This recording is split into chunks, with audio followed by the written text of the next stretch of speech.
Hello everybody, Nigel here with you, Nigel's Modelling Bench. Thanks for tuning in. Welcome back to the channel. Part 2 now of this Airfix Spitfire build. What a kit this is. It's lovely. A little bit of cleanup involved here and there, I'm not going to lie. But the plastic's wonderful to work with, the moulding's great. And if you haven't seen part 1, go back and have a look at it. The only thing I found here that people need to be a bit cautious about is when you look at the ejector pin marks. Let's have a look on here, let's see if it's the same. See if I can find any.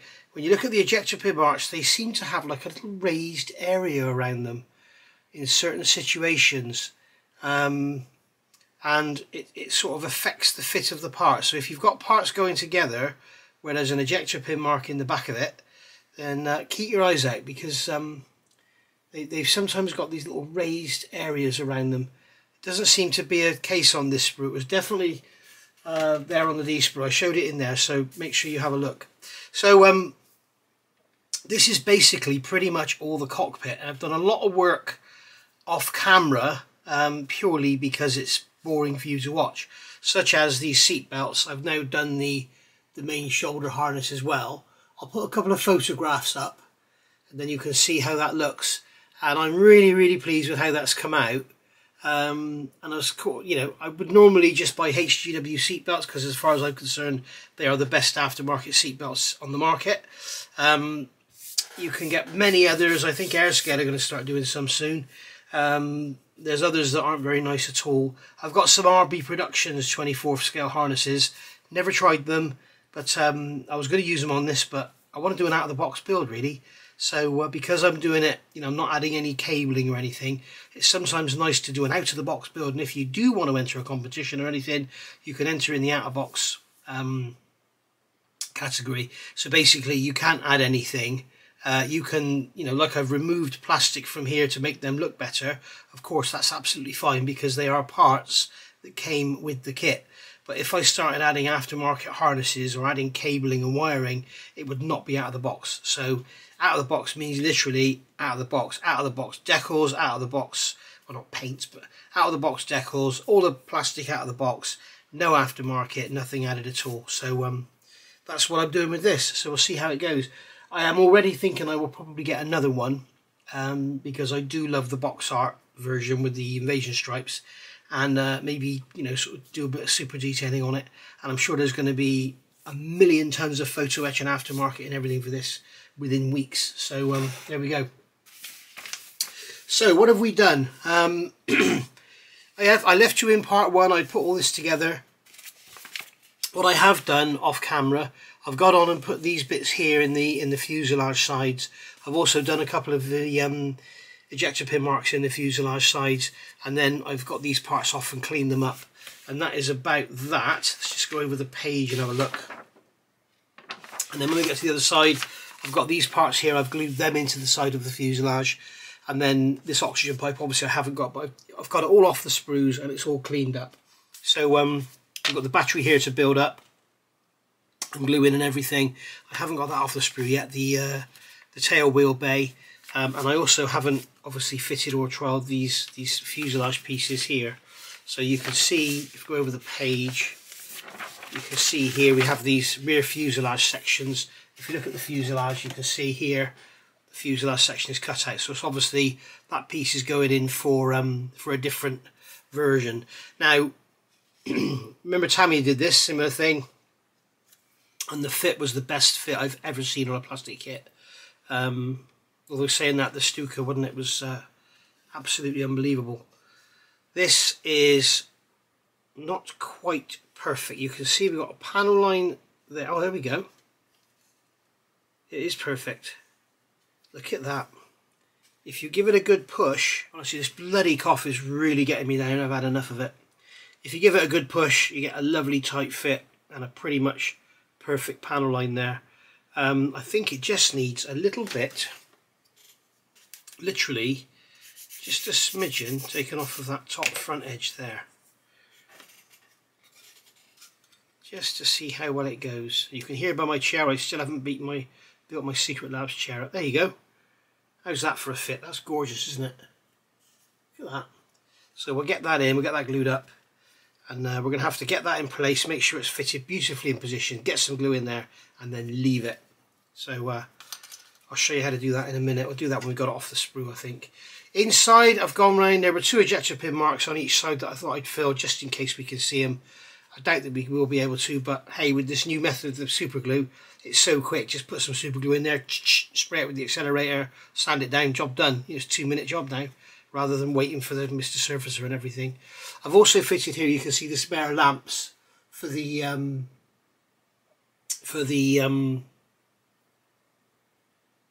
what's it called? The aiming thing. Never mind.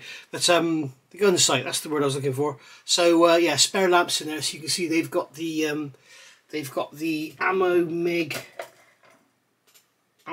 liquid mask on them, which apparently is really good stuff. So we'll see how that goes. But yeah, I've got the mask on them. They're actually clear parts, so that the actual top of the bulbs will remain clear. So we'll see how that goes. It says on the Ammo Mig stuff that you shouldn't leave it on the sprue, on the parts, for more than 24 hours. But I'm thinking with actual clear parts that have had no, nothing on them, they're not painted or anything, I'm sure they'll be absolutely fine. I've got a clear sprue over here that I've put some of that stuff on, and also some of the other ones I've got, and I'm leaving it for a week to see what happens. But there we go. So done that, and then those little couple of bits and pieces that are glued in there, and I've just done all this so that it can all be painted. And that is basically that. So what we need to do now, I think, is get those fuselage halves off the sprue. We can build this up, can't we? We've got this battery tray. We've got this battery tray with the battery that goes in the back, and we have these 2 stiffeners. Now it sits on the back of this piece here, this fabricated section there in that rear former. And what I've done is I've drilled out the holes, opened them up, and I've also done the same to the bracket that goes behind it. So let's get this battery glued together. I'm assuming, what am I doing, idiot? I'm assuming it's going to be symmetrical, so it's going to go like that. I don't think we're going to see it enough that we need to worry about seams and things. I'm just going to get some glue into it there on the inside so that it can weld together, and then put it down on a flat surface. Just push down on it.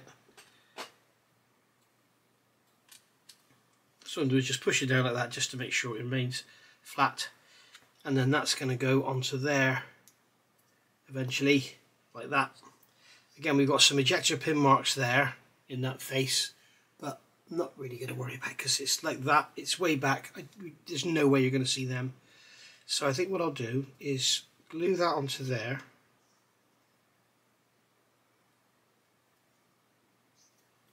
So we'll put some glue down there, like that, and then down there, that's that glued in place, and then put the lid on. Now the lid has to go, so if the arrow is pointing forward, and then the actual lid goes on that way, so it's got the 2 nubbins on that side. So we can just run some glue into that. Do the same on that side. As you can see, I'm not being particularly fussy about this because it's not really going to be seen, but I thought I'd open up those holes, because if you look down in the back with the canopy open, you may well see down in there. We shall see. So there we go. So when we look at it like that from the front, we have no seams or anything to look at. If we look from the side, you've got seams. I'm not worried about that, because we're not going to be looking from the side. So that's going to get glued onto the back of there, like so. And as you can see, I've lowered it slightly, so you don't just look at the side of the... There we go. I've lowered it so you're not just looking at the side of the shelf. So it sits like that sort of thing. So it just adds a bit of interest, and we'll paint the battery black and everything, and all of the framework will be silver. It'll stand out. So there we are. So that's that done. And this is going to go on the back of it, so that is going to go that way up. Again, I've cut some material away from that so that it sits, so the battery actually sits lower down.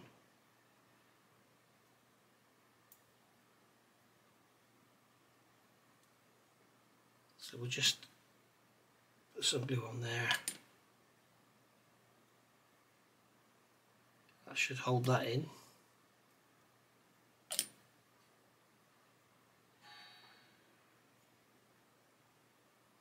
just like so.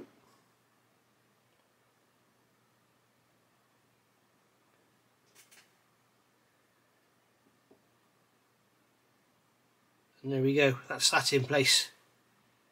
So that's all cool. You can see I've opened up the holes on there. You can see how much better it looks with the holes opened up, even if you are never going to see it. Hey. So there we are. Right. So what's next now? I need to start thinking about getting things primed, I think. And before I do, I'm going to get those rear bits. So I'll get those fuselage halves off the sprue, and then I'll show you gluing these in, and then we're ready then to prime everything and then get everything painted, and then it's just going to be a case of putting the fuselage halves together. This is going together for a 24 scale kit quite quickly. Okay, so I've had a go at fitting these rear pieces, and although the actual fit seam line wise is good, I'm noticing, I don't think you're going to see it, you may be able to see it actually, but that rear section there is actually lower. If I run my finger over it, I can feel there's a step up. In fact, if I hold a straight edge on it, you should be able to, I don't know if you can see down in there, if I can hold it together. Hold it together, Nige. I don't know if you can see down in there, but there's actually a gap. So it's not that big. So I've got some 5 thou plastic card, which is 0.125 millimeters. It may be listed as 0.1 on your in your shop or whatever. So I can put that in there, and then put that on, and it makes it nice and flush. So that's pretty cool. So that's what I'm going to do. I'm going to glue that in. So the first thing I'm going to do here is just run some extra thin down there, and you can see it's drying almost instantly, which is not what I wanted to happen. Oops, wrong way round. That goes in that way round. And hopefully that will stay on there. And then we can offer this up. We've got a piece of flash there. Offer this up. We can see that it's nice and flush. Now, that's the front end of that section taken care of. Now the back end has got quite a step. You can probably see there's quite a step here. If I glue it up to the flange, that's how it's like. It's got quite a step. Now, I'm not going to pack it out because I don't want to mess it up. So what I'm going to do is just glue the front edge and not glue the back edge, and then when we get the fuselage halves together, we can actually get it together and put some packing in there or something then and get it glued in. What I don't want to do is pack it out now. We'll get the front edge glued together, let it go solid, and then decide where we're going to go. So what I want to do is hold this in position, but not have my finger anywhere near that panel line, because if any glue capillaries out that panel line, it will capillary under my finger. So I'm going to hold this together nice and tight. In fact, what I'm going to do is just put a small drop of glue in here, just enough to kind of hold it in place. I push it up and forwards. I'm sort of pushing it that way, get it nice and flush. Then get some more cement in there. As I say, I don't want to go flooding it.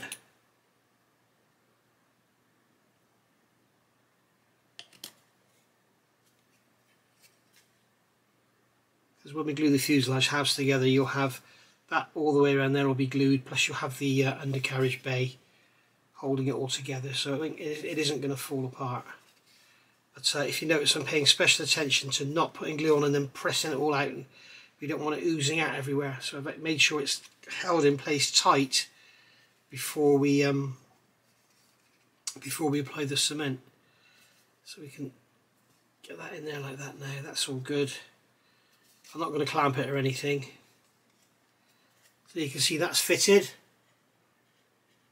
So drop a Mr. Surfacer around underneath there, and that'll be and then off with a cotton bud, and that'll be perfect. But that panel line there is lovely. I'm not a big fan when model manufacturers make a seam panel line, but that has worked out really, really well. And under a coat of paint, that's going to be absolutely fine. It needs nothing on it at all. So I'm just going to put another drop of cement in here and then leave it alone.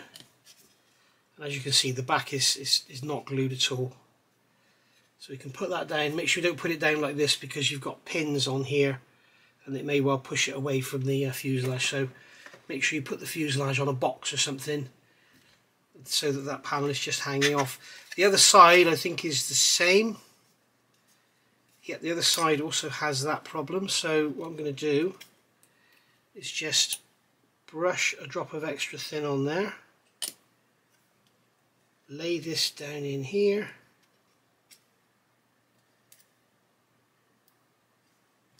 And then see how that's looking.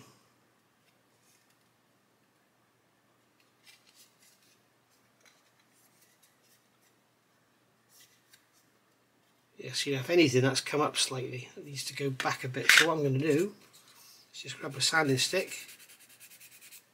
And again, we've got those edges on those ejector pin marks. It's almost like the hole where the ejector pins are coming out of the tool. If you can imagine this in mail, this will be the flat surface, well, not the flat, but this here will be the flat surface of the tool, and then you'll have a hole with a pin coming through it. And if the hole is slightly larger than the pin, then obviously you get flash around the pin, which gives you the raised edge on here. So that's what's given us the problem, I think. So sand that out.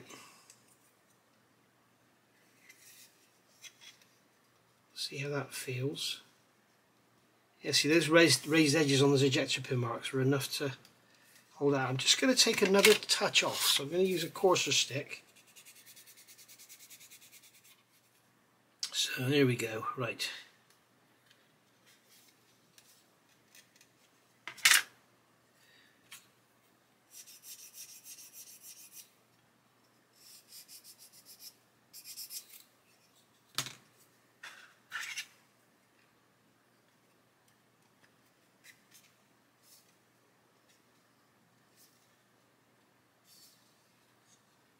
As you can see there, that's fitting much nicer. Bit of a gap at the bottom there. Just gonna, there's a bit of flash on there perhaps. Yeah, slightly improve things. I'm just going to hold that, make sure my finger's nowhere near the panel line. Push it up in there nice and tight. It's that matters. Anything else back here we can deal with later. It's getting that panel line and all those rivet lines to line up nicely. That's what really matters.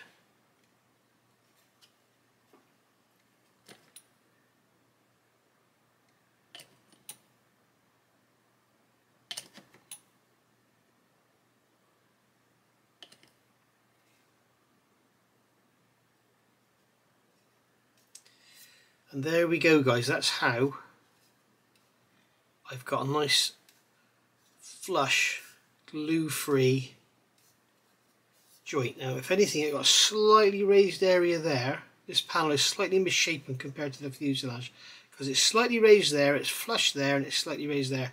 But I mean, it's nothing. Literally all we'll do is come along with a stick and just give it a tiny rub over the top, just like so, just like that, and that'll just remove any tiny step that's there. Now the riveting on this panel is a lot softer than riveting on this one, so you've got a bit of a mismatch there. So we can come along with a pointed tool like this and just come along, pick up the rivet, the tiny rivet indentation that's there, and looks like I've got something on the point of this which is making it not very sharp. So let's just sharpen it up. Pick up on the rivet. Pick up in the divot that's there. Wow, they are very fine.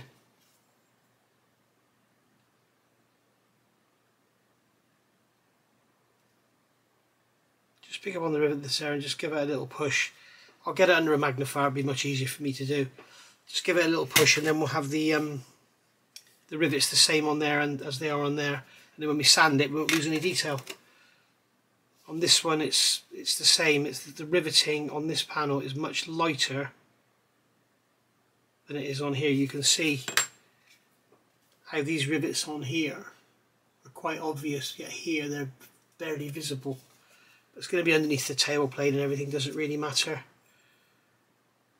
you know, but we shall see. Right, how are these going to go together? I have just read a comment this evening. Some guy was saying that apparently a friend of his was building one and he's had to take a load of meat out of the bulkhead to make it fit, so we shall see. But all looks pretty nice, doesn't it?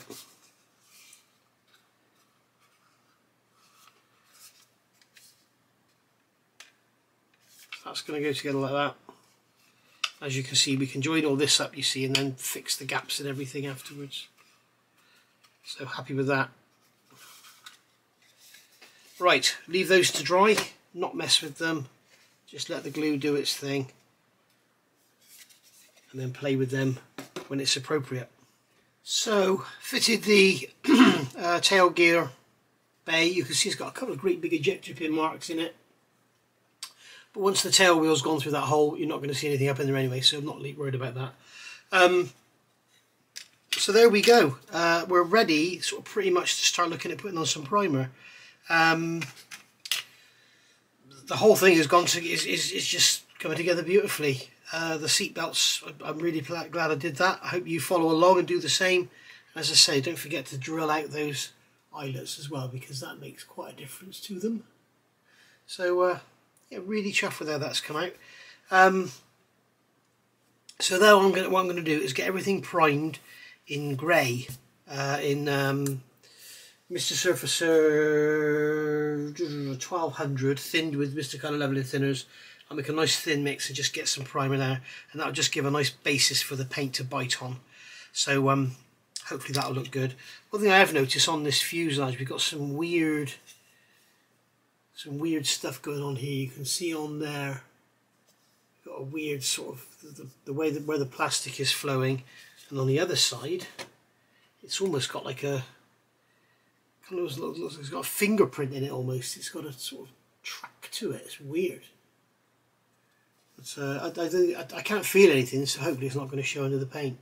But I do remember in the video that Les put out that they did say that they have a no landfill policy, so they put the plastic back through at like a 10% mix or whatever, but they wouldn't use it on the fine parts, but they'd use it on like wings and fuselage and stuff. And that could be what that is. That might be the remolded parts, you know, don't want to sort of, I don't know, blend as well as this plastic back here. But not worried about it at all. It's I can't feel it, as I say, so if it affects the paintwork or it affects the way it glues together or something, then I should be well peed off, but I don't think it's going to. So I'm going to get some primer on here, nice thin coat, and as I said, just give a base for what we're going to do afterwards. And we're going to do some pre-shading, then we'll do some green, and then we'll mask up and get the silver done. We may actually do the silver first and then do the green afterwards, we shall see. But as I say, I want to get some primer down first. And there we go, as if by magic, we're all done. So these parts are all primed. I'm trying to grab the jar here. Mr. Surfacer 1200, thinned with Mr. Colour Leveling Thinners. Okay, you can use rapid thinners. This is the Mr. Colour Rapid Thinner, but I would strongly advise against it because it dries so fast. Leveling thinner does exactly what it says on the tin. It allows the paint to flow and level out. If you use rapid thinners, it will dry very, very fast. Jess is joining in. It will dry very, very fast, and any graininess or anything won't disappear. So you end up with you can see on here, you have a very, very smooth, beautifully primed surface. And that is a good solvent base now for us to put any paints on top of. I normally use black, I must be honest, rather than grey, but I want to do some highlighting and some pre-shading with the green to really sort of make all this, because it's 24 scale, it's all quite big, quite big and chunky. We want to sort of, you know, add some effects to it with paint and with colour and with shading and stuff. And I just wanted to show you one thing as well. You will notice, if you're a regular visitor to Telford, you'll notice like with the Tsukimori stand and that, manufacturers always paint their assemblies, if they've got sub-assemblies on show, they always paint them in grey primer, and that is why. You can see there how all that detail just pops, because the edges become so much sharper, and things just look so much better.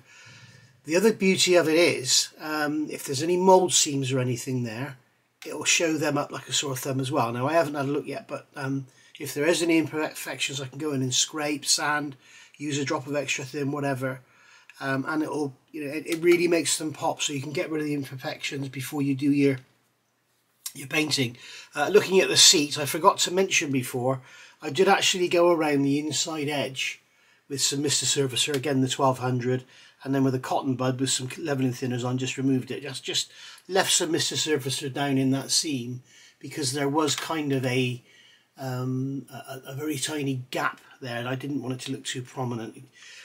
It's one of the issues with modelling. It's like here you've got this gap at the front.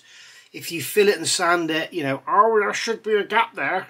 If you leave it, it looks like two bits of plastic glued together with a gap there. So it's kind of judging, it's getting a fine line between the two. But the other thing I did, I also scribed that line. You can see there below that row of bolts or rivets, wherever they are, I scribed that line in there. And you can see the black showing through there because the primer is so thin. But so that's the seat is beautiful. It's one of the best parts of this cockpit. It's really, really nice. And if you wonder what these things are, these are Infini crocodile clamps with a steel shaft, which makes them really nice and easy to clean, because you can just dip them in some cellulose thinners or whatever, and then just wipe them off. The wooden shaft, I've also got one. I got one with the wooden shaft, and something I've noticed, that when you have this here is a cheap stand for putting them in. If you have a cheap stand, or any stand, you can see that you can pick up there's kind of friction there, because it's wood. There's some friction. I'm trying to find a hole which is loose but not really, really loose. Can't find one. But there we go. You can see there's a lot of friction there, whereas if you use the steel, it's a lot better. It's slightly smaller in diameter, but also it just slides in and out of stuff better because it's steel. So I prefer the steel ones. And also with the wooden ones, if you dip that in thinners, you're going to stain the wood and probably, I don't know, damage it, rot it, whatever. I just prefer the steel ones. They're nicer. As I say, they are Infini, and this is an Infini paint clip stand. See on there, Infini paint clip stand, or you can just get I did a video on this. Have a look back at corrugated cardboard. I think if you put in my search, you'll see this is just basically corrugated cardboard rolled up to make a stand to put your things on. So there we go. We've got the fuselage halves, got those primed in there. They're looking all lovely. Again on that side. So we've got Jess hairs everywhere. I need to get some sort of extraction unit in here. Somebody did comment on one of my videos about me not using my extractor or something. I was like, hey, I use it all the time. I use it pretty much every day. So yeah, I do a lot of spraying in my booth. Any spraying you see me do on camera is generally done here on the bench, because it's easier to do it underneath the camera. I have filmed spraying in the booth. I remember doing quite a bit on the Stuka. But it's not generally something I do, because I don't think it's very interesting viewing, just watching somebody spray something with an airbrush, so that's what I do. So we'll let that dry off now, and I think I'll look at doing some where the aluminium needs to start and stop, and I think we'll look at doing some pre-shading with some black, and we'll go from there. So now we've got the primer down and the primer's all dry, I'm going to look at doing a bit of pre-shading, and I'm using a dark green. I'm using XF27 black green, and I've thinned it unusually with Tamiya X20A acrylic thinners, because it's bloody freezing outside and I don't want to have the window open to have the extractor on. So I'm just going to use this just on the camera, and then I'm going to go to my booth and finish it off in there. So I'm going to show you how to do it, or show you what I'm doing, not how to do it, and then I'll go away and finish it off. So you can see I've started here, and it's all with this pre-shading. If you are new to the hobby, it's all about getting the balance right between air pressure and consistency of paint. If the paint is too thin and you use a very low air pressure, you tend to find it very difficult to get any build up, and it takes forever to do. If your paint is too thick, you need too high an air pressure, and then you get too wide a fan. So I've got roughly sort of 70% thinners, 30% paint, and I'm on about 15 psi. With this kit, you've got a large area here to practice on. You can see that's exactly what I've done here. So you can come in and just practice in these areas here, and if you get any problems, then it's not a problem.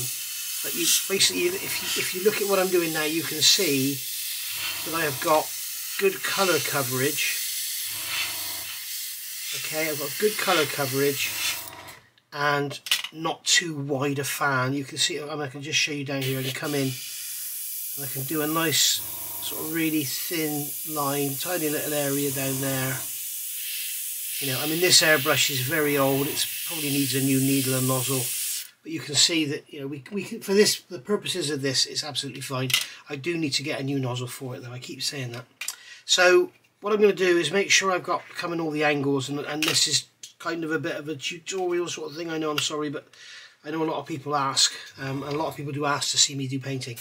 So basically, if you just do this, you're going to get all your shading done, but you're not going to get the edges of the ribs. So I'm going to come in from this angle here and just paint that in there. And if you notice, I'm not stopping the airbrush. I'm just, because every time you stop and start the airbrush, you risk spatter, depending on how you do the trigger. Go back and see the Katie build. And when you stop and start, you sort of lose your setting because you're going down and back, and you're kind of getting where you want to be. So we'll just start again here, and then we come around the front. And as you can see, I'm going in from the back and then from the front to make sure that I get the front and back of the rib, because the whole idea about this is to form a fake shadow. Okay, so it's giving us depth. So go in here and just make sure we get the angle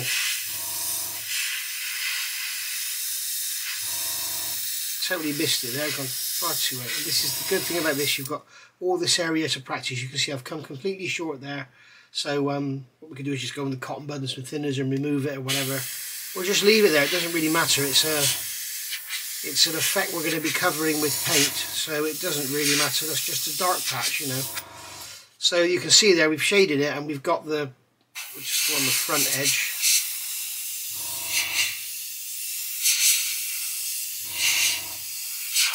And then we do the same on the ribs here, going across, so we can go across there. And it's good to rest your hand and get a nice steady line. There's something you might want to do, which you do when you're spraying a real car, is before you test your path to make sure you've got nothing in the way. So just go along like that. And as you can see, I'm going in from underneath to get the bottom edge.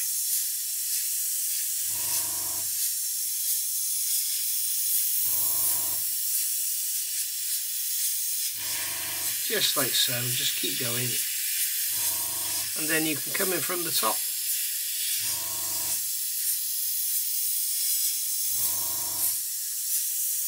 If you slow it down a bit, I'll try and get it to happen. I don't think it's going to. If you slow down too much, you can end up with a puddle. You can see basically, there's your pre-shading. And underneath the aluminium paint, that's going to look great. So I'm going to carry on down here. Just do this rib in here, this one in here, and that one in there. And you can see I've got a diagonal line going across. I'm not going to worry about that.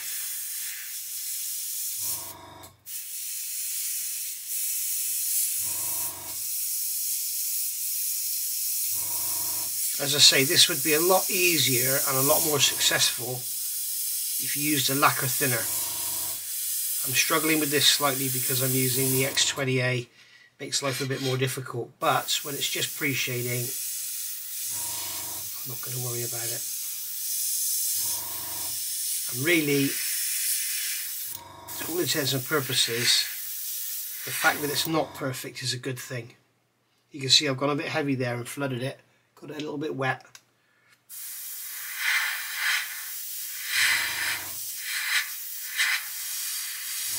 and we'll come in here.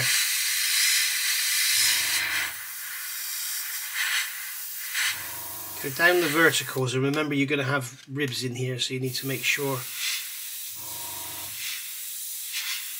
Going in from the front.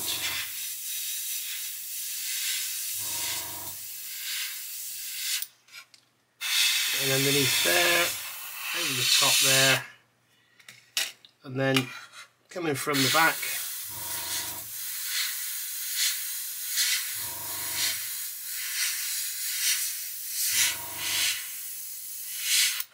And then where the panel joins, we'll just come along and put a line in there, because that's going to be like a rib.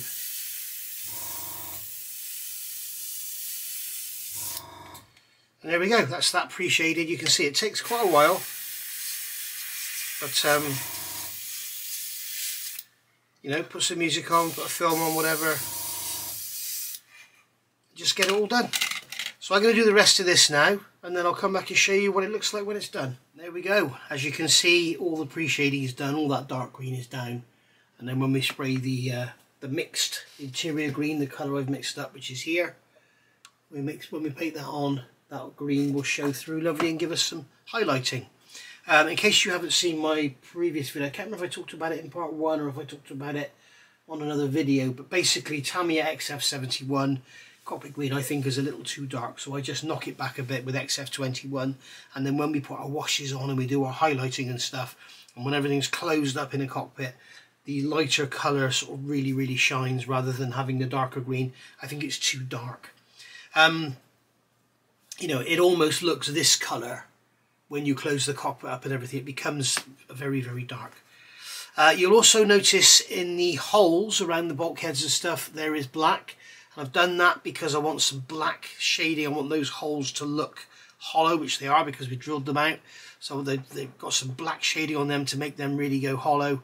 And also you'll notice in the seat, got holes in the side that I've done black, but also in the seat base I've done the black as well, and that's basically because the red is going on, so obviously the red and green, it's going to look a bit weird, so I just wanted to put a bit of pre-shading in the corners there just to make it look a bit different. We've also got some pre-shading there in between the leather on the seat back, so all in all looking good. So we're going to basically now give pretty much everything a coat of the interior green, except for the few bits that are going to be aluminium. Obviously we're not going to paint the seat belts interior green, so they can really come off the sprues, but you can see now they've got a coat of primer on them, how much better they look now they're thinned out and everything. So really happy with how they've come out, and the extra work in doing that I think is well worthwhile.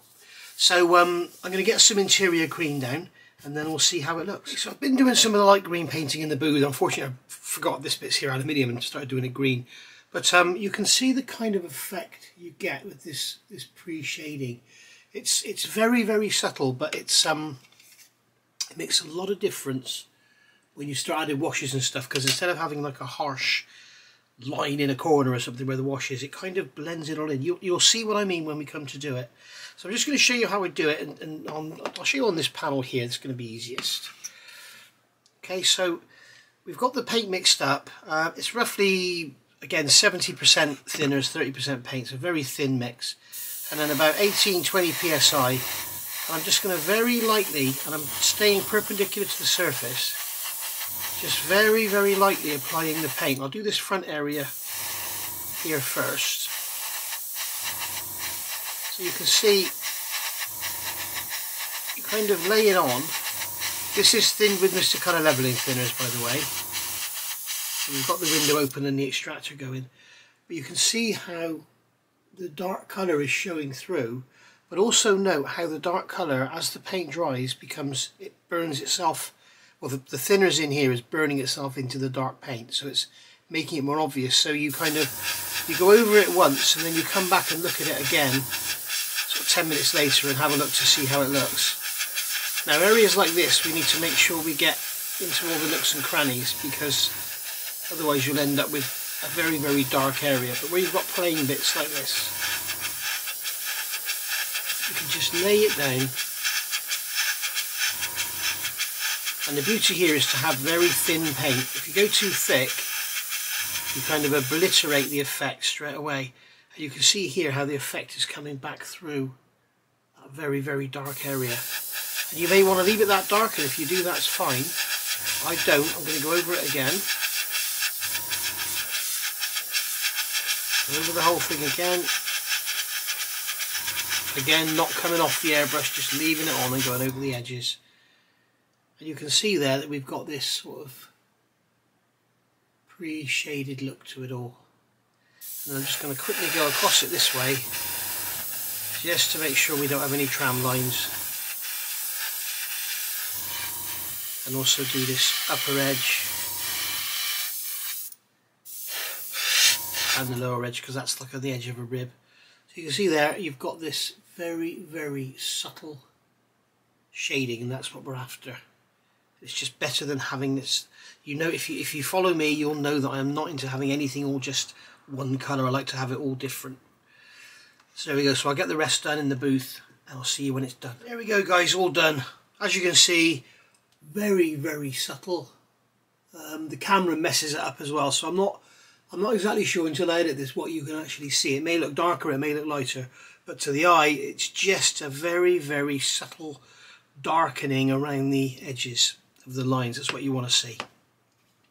You will also notice I've gone back here with the green. Reason being, like an idiot, I sprayed the floor, I sprayed the sides, and forgot that the back two sections here are silver. So rather than have a changing colour, what I've done that, and then what we'll do is if we have to post shade the silver or something, we will. I'm not even exactly sure yet what silver I'm going to use, but what I'm going to do now is leave this a couple of hours to dry. Then I'm going to give it a clear coat. Two reasons for giving it a clear coat. One, when I mask it, it will mask a lot better with a clear coat on it. Two, when I come to weather it, because it's a matte paint, you've seen me do this on everything I ever build. Because it's a matte paint, it's very, very porous. So if we start using oil washes and stuff, they tend to soak into the paint and darken it. And I don't want that. I don't want it to be darker. I mean, it's going to be darkened anyway because of the weathering. But if I can explain what I mean, if I put oil wash on there, a drop on there, and leave it, it will leave a dark patch in the middle, which you can't do very much with. Whereas if I put a clear coat on there, it will leave a dark patch which I can manipulate and move around and completely wipe off if I want to. Whereas if I don't put a clear coat on there, it won't it won't be removable, if you like. It's almost like, you know, the difference in a sheet of acetate and a sheet of paper. If you paint them both with watercolour, the acetate you completely remove the paint. With the paper, you'll never remove the paint. So that's basically the difference. And the other reason is because we're going to put decals on there. A lot of people say you don't need to use clear coats with decals, and I kind of agree with them, but I just don't think it's worth taking the chance, because if you have got a bit of a grainy finish, I mean, Tamiya paints do tend to be quite grainy. If you have got a bit of a grainy finish, you will get silvering. Whatever you use, you will get silvering. You can come in with the likes of this stuff here, which is awesome. Tamiya Mark Fit Super Strong, awesome stuff, but the trouble is it also dissolves the paint. I've done a little trial on it. If you look back in my videos, it dissolves paint. It doesn't seem to touch MRP, and what else? It doesn't seem to touch Tamiya lacquer paints either, but everything else, it dissolves it. So there we go. So I'm going to leave this a couple of hours to dry now. I'm actually going to pop out to Hobbycraft and see what they've got in their Black Friday sales, and also see if I can get a fresh jar of XF71, because I'm nearly out. So I'll see you in a minute. There we go, clear coated. So as you can see, we've got a bit of a sheen to it all now. And we're not after perfect gloss. It's not like you're spraying a car body or something, but it's just a coating. There was another reason as well I forgot to mention why I do this clear coating. When we come into the detail painting, I'll be using Viejo paints and water-based paints. So if I accidentally get some paint on the green, it's a simple case of a damp cotton bud or a damp brush. You just brush it away because it won't soak in. I've actually used LP9 for the clear coat, which is a Tamiya lacquer paint. Very, very toxic. You need a booth mask, windows open, extraction, whatever. It's very, very toxic, but it dries rock hard. And as you can see here, remember I said about the Tamiya paint's quite grainy. You can see even with a couple of coats it's still got like a bit of a grainy finish to it. That's the Tamiya paint underneath. It's like that. So I could sand that back and polish it and everything and get a perfect gloss coat. I'm not worried about having a perfect gloss coat. It's just a barrier and something to put the decals down on. You can see on the seat here I've gone a bit over the top with the green paint, and I've pretty much lost all of my pre-shading, so we'll probably do a little bit of post-shading on there. But yeah, I'm happy with how it's come out. And you can also see here, where was it, this one shows it the best, where I've done that black inside the holes. You can see on there that now you've got a real sort of shadow in those holes, rather than just having green paint in there. So that's something I'd advise doing. If you haven't drilled them through, then you could do the same, and when you spray it, just don't spray directly on it, sort of spray across it, and then you'll end up with the same effect. Rudder pedals, complete nightmare, loads of cleanup. I thought I'd clean them up, and then I put some primer on them and cleaned them up again, and then when I put the green down, they showed up again. There's massive mould seams in them, inside and out, so make sure you get them all cut out and sanded away. They are huge. So there we go. There was something else I noticed on the kit, which what was it? Oh yes, the instrument panel. I'm hoping it's not going to show when it's matte coated, but there is a huge sink mark right in the middle of it. You can see there's like an upside down T shape sink mark in there. If you can make it out, you can see the middle is all bowed in there. So not over the moon with that, but you know, if I was doing one not out of the box, I would put an aftermarket instrument panel in there anyway. As I say, Airscale, I've got one on the way, I've been told, and also Red Fox Studios will have one as well, no doubt. But the Airscale instrument panel will look amazing. The Red Fox one will also look amazing. The difference is the Red Fox, you literally peel it off and stick it on. The Airscale one will need a bit of work. And I think if you look at go back and look at my Lancaster Airscale cockpit build, it's quite amazing how they look. It's incredible. So there we go. Also gloss coated the insides here, so they're all shiny as well. So good to go. So I think the next thing is going to be leave this now to dry for a few hours, and then get the decals on, because remember, when you're doing your painting and your weathering and everything, you want to do the decals as well. You can't have brand new shiny placards on top of chipped and worn away paintwork and everything. I also remember to do the hatch on the side. We've got 3 hatches in this kit. So you've got closed with the canopy open, closed with the canopy closed, and open. So there we go. I don't know which one I'm going to use, so I painted all 3 of them, and I did the same pre-shading on them, as you can see there. So there we are. So what have we got? A few minutes left. I'm going to have a look at doing something else rather than just halt. So I can't spray the silver because I can't mask the green. I can't do any detail painting until I put the decals on. I can't put the decals on until that clear coat's dry. So I mean, I could go on and paint some of this stuff here silver, but I may as well paint all the silver at the same time. Oh, I also clear coated anything that's going to have decals on as well, so that's clear coated as well, so it's got a bit of a sheen to it. So there we are. Oh, and they are painted with LP36, which is like a light ghost grey, American grey colour. Not over the moon with it. I need to do a bit of work. It looks like they've got a bit of a funny shape going on them. I don't know if you can see that, but I think I'll probably clean up the tops at least, because you're not really going to see them. They're back in the fuselage. I can't remember now how far back they are. Where are they going to go? I can't remember now just how far back they are, but they do go in. They go in somewhere. I can't remember where they go. Anyway, but you can see them, but they won't be that visible. They're not going to be in your face, put it that way. So going through the manual, obviously with our paint now drying and everything, we've sort of done all this, we've got all that work done. Oh, the other thing I meant to show you, I've actually gone round with a pinprick and and deepened all those rivets in that rear area there, where they were all very, very shallow, so that it didn't look a massive difference between there and there. I should imagine this was actually more accurate than that, but I just wanted the detail to match, so I've just gone around with a pointed tool, just picked at a rivet and just pushed it deep, and then sanded it all flat and flush. So that's all done. So we're going to be doing all this. We can't do anything with that until it's all painted and decorated up and everything. We got our hatch going in there, putting the fuselage halves together, bulkhead going in. As I mentioned, somebody's commented that apparently a friend of theirs is building one and they had to take a load of plastic off of that to get it to fit. So not quite sure what's going on there. Looking at it, it could be that he's actually glued the fuselage to the sides of the cockpit there, and maybe you're not supposed to. It doesn't say not to. It doesn't say not to put any glue there or anything, but we shall see when we get there. So moving forward, so we can do something just to finish this video off, we're going to do some work, get these tail planes built up. We're not going to fit them obviously because we don't have the fuselage put together, but we can get them built up. We get the tail planes and the actual elevators built up with the trim tabs. So I do find a little strange about this kit. They've got movable trim tabs, but the actual elevators themselves are fixed. So I don't really know what's going on there. Bit weird, but I'll probably glue them in place, to be honest. But we'll probably build them as per the kit instructions and then glue them afterwards. And then we've got the same thing there with the rudder lip. So I'll get those parts off the sprue. It says here we've got the versions A, D and E and B and C. So with B and C you're going to have this type here, which has just got it's coming along and then it tapers off.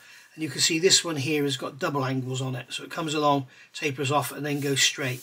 Now I'm still saying, I don't know which one to do. I'm probably going to do the American one. But I may do A, which is the box front version with the invasion stripes. So as long as I do everything for A and D, because I don't want to do E, I don't want to do the French one. I certainly don't want to do C. And B is very nice, but it's got a lovely nose art on it, but hasn't got any stripes. So it's either going to be A or D, I think. So as long as we stick to that, we'll be okay. And I'll get these parts off and then I'll come back. Once again, thank you Airfix, you've done it again. Absolutely wonderful. All the parts we need for this lot of assembly here is all on one sprue, so we're not hunting around. And the other beauty is once we get these built up, so we can select either to use these or these as our tail planes, we can cut them off, put them in the spares box, and that's another sprue gone. And it's, you know, it's so much better than having a bit from here and a bit from over there and a bit from over there. It's brilliant. Thank you Airfix, well done. Great bit of design work from your engineers. And also, look at that.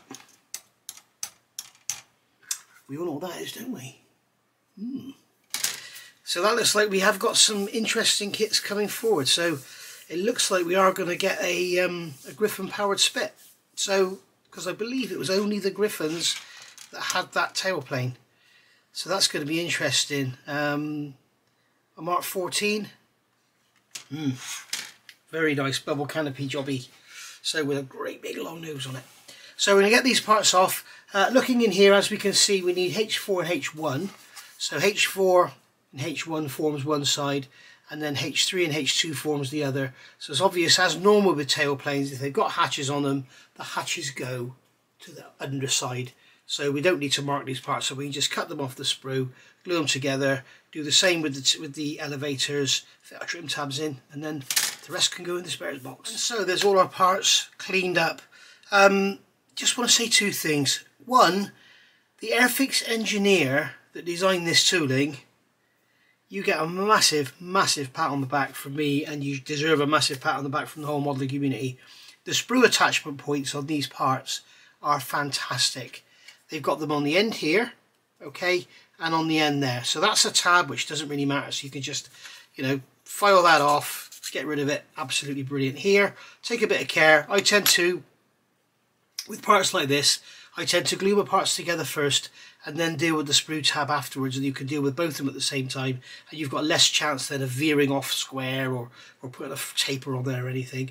But I mean, so many manufacturers would have a sprue attachment point here on the back on this feather thin edge, and they haven't done that, so thank you very much. Again, a lot of manufacturers would put a sprue connection point here, you know, with a tab on there. You've got to sand down and you run the risk of taking a chunk of plastic. Nope, they put the sprue tab there and they put the sprue tab there.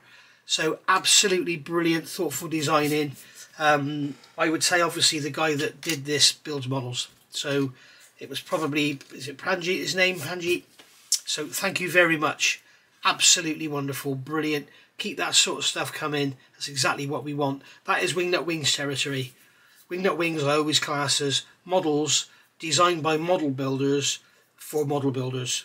And if you can get into that category or that territory, you're doing really, really well. And your plastic's also awesome as well, so you are getting there.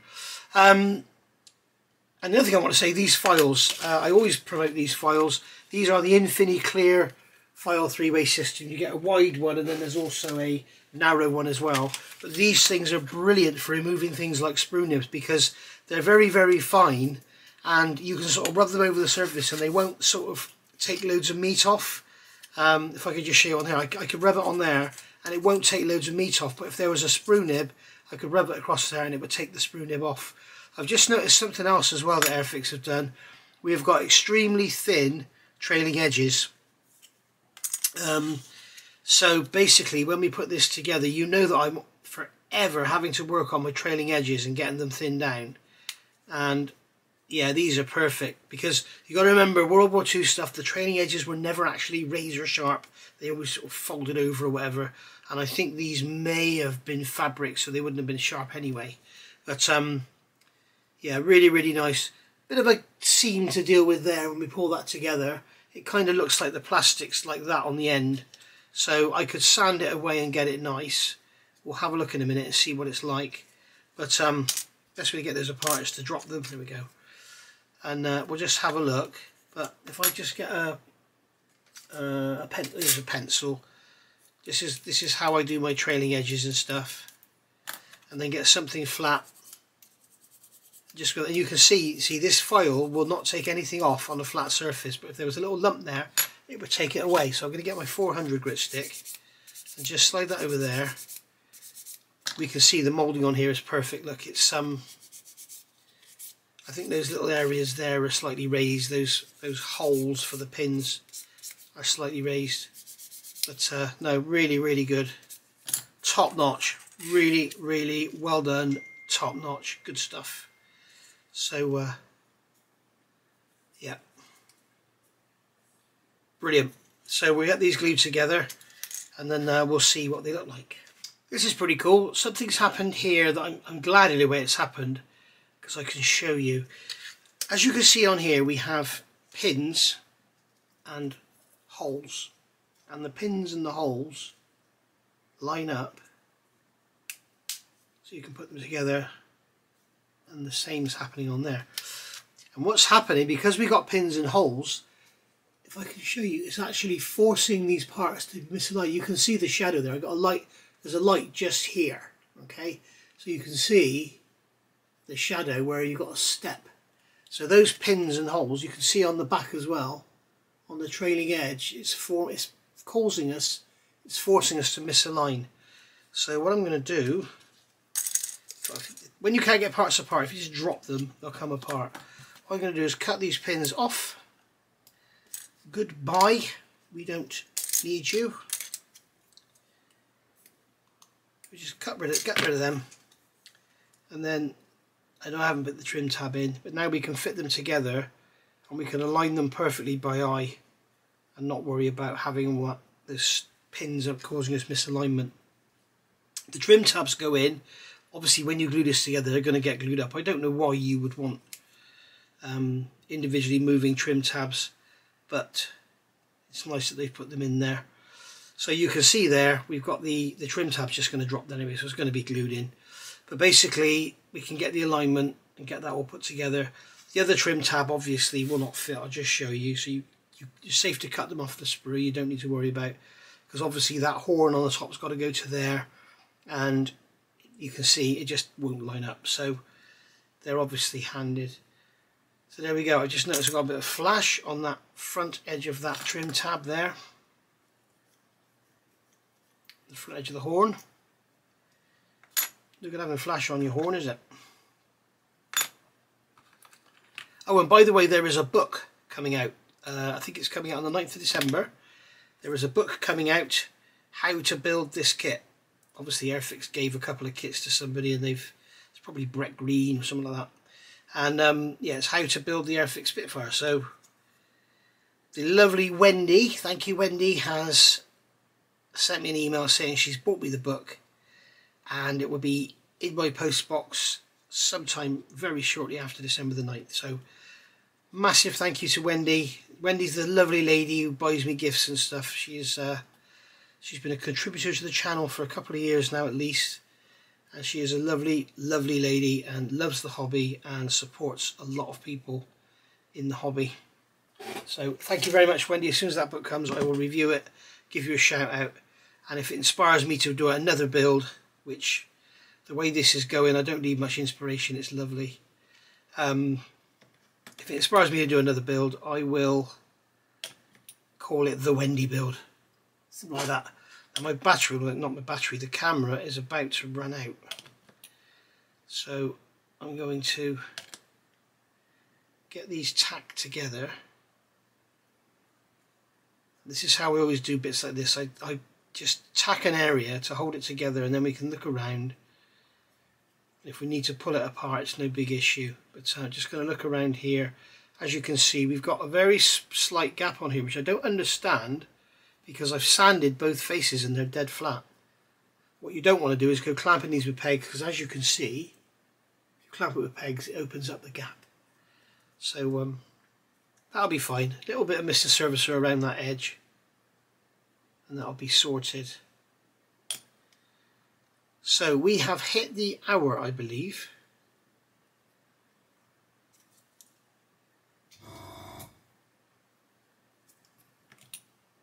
I could say, shut up, compressor. But that would be stealing someone else's line, wouldn't it?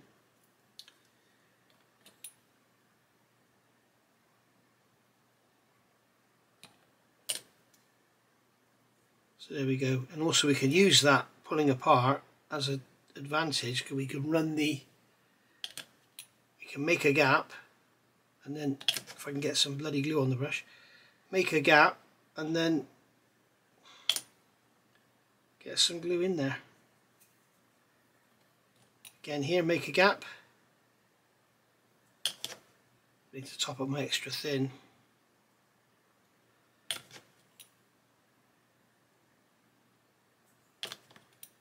And then just use the side of the brush to get some glue into that joint, and then keep our fingers well away for a minute. Let the glue just sort of gel off. If you put your fingers on there when it's a liquid, it will zhoof underneath and you'll have sanding to do. So now we can run our fingers over the edge, just like so, and then just pull that edge together. And there we go, that's that all glued up. I'm going to make sure, in fact I'm going to put a drop of cement in there.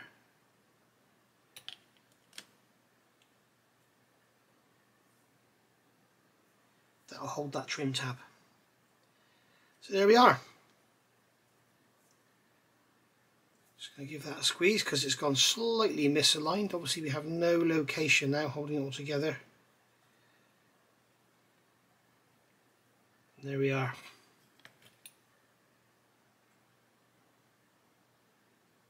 So there we are, that's that all glued together. So thank you for watching. I will see you all soon for part 3, next couple of days. And we'll have the other tailplane together and the elevators and stuff. You don't need to watch me do that time and time again, do you? And then we'll see where we go from there. Thanks for watching.